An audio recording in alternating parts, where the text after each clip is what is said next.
Hello students, welcome in Bal Bharati public inter college Jhansi digital classroom. Here is Anand sir and कल मैंने आपको कुछ reactions balance करने को दी थी और आई होप सो आप सभी लोगों को वो बैलेंस रिएक्शंस आ गई होंगी, बैलेंस करना रिएक्शंस को। इसके साथ साथ यदि आप लोगों को तब भी कोई प्रॉब्लम हो रही है तो आप लोग मुझे कमेंट्स करिए व्हाट्सएप ग्रुप में, जो भी आप मुझसे पूछ सकते हैं। प्राइवेट पूछ लीजिए, प्राइवेट नंबर पे या कॉल करके पूछ लीजिए। बाकी आज का जो मैं आपको टॉपिक बता रहा हूँ वो मैं आपको बता रहा हूँ types of reaction. Types of reaction का मतलब यहाँ से है अभिक्रियाओं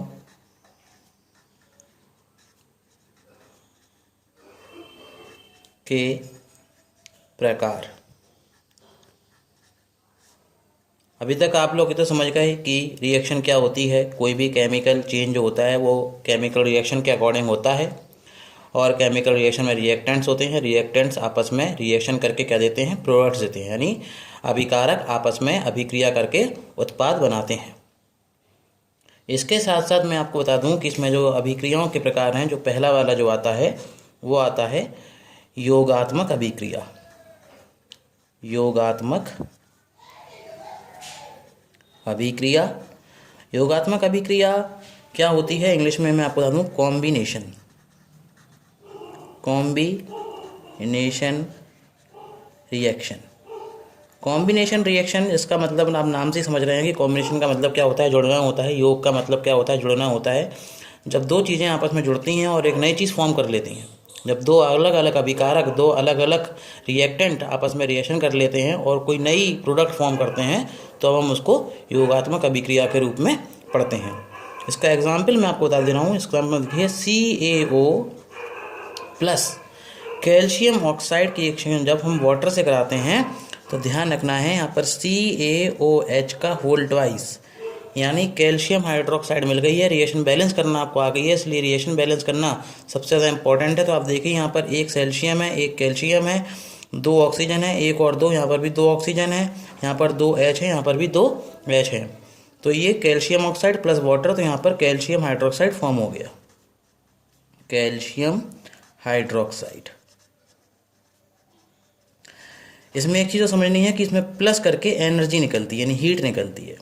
हीट का मतलब कि ये रिएक्शन एक स्पेशल केस में आती है जिसको हम बोल सकते हैं कि एक एक्सोथर्मिक रिएक्शन है। एक्सोथर्मिक रिएक्शन, हिंदी में हम इसको बोलते हैं ऊष्मा क्षेपी अभिक्रिया। ऊष्मा क्षेपी अभिक्रिया यानी जिन अभिक्रियाओं में उत्पाद के साथ साथ, यानी प्रोडक्ट के साथ साथ एनर्जी भी निकलती है, हीट भी निकलती है, इवॉल्व होती है, उसको हम ऊष्मा क्षेपी अभिक्रिया बोलते हैं। इसका एक एग्जाम्पल और मैं आपको बता दे रहा हूँ। N2, जो मैंने आपको कल भी बताया और परसों बताया, N2 + 3H2 gives out 2NH3। ये रिएक्शन भी कॉम्बिनेशन रिएक्शन यानी योगात्मक अभिक्रिया का उदाहरण है। दूसरा टाइप जो आज मैं आपको बता रहा हूँ वो है वियोजन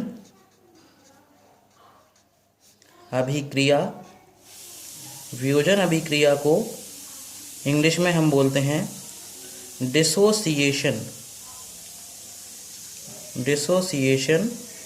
रिएक्शन। डिसोसिएशन रिएक्शन का मतलब क्या है कि जब कोई चीज़, इसका मैं आपको डेफिनेशन बता रहा हूँ, वह अभिक्रिया जिसमें एक अभिकारक विघटित अथवा अपघटित होकर दो या अधिक उत्पाद बनाता है, वियोजन या अपघटन अभिक्रिया कहलाती है। वियोजन अभिक्रियाएं निम्नलिखित प्रकार की हो सकती हैं। ये अलग अलग टाइप की हो सकती हैं। The reaction in which one reactant, फिर से ध्यान से सुनेंगे, the reaction in which one reactants decomposed into two और more products is called decomposition reaction. इसमें जो मैं पहला वाला वो ले रहे हैं टाइप, वो ले रहे हैं थर्मल डिकम्पोजिशन, दूसरा वाला इलेक्ट्रोलिसिस, दूसरा वाला, और तीसरा वाला फोटो डिकम्पोजिशन। थर्मल डिकम्पोजिशन में किसी चीज़ को गर्म करा जाता है, इलेक्ट्रोलिसिस में इलेक्ट्रिसिटी डाली जाती है, और फोटो डिकम्पोजिशन में प्रकाश के रूप में ऊर्जा दी जाती है अभिकारकों को यानी रिएक्टेंट्स को। इसके एग्जाम्पल मैं आपको कल इस वीडियो में कंटिन्यू करूँगा। Thank you.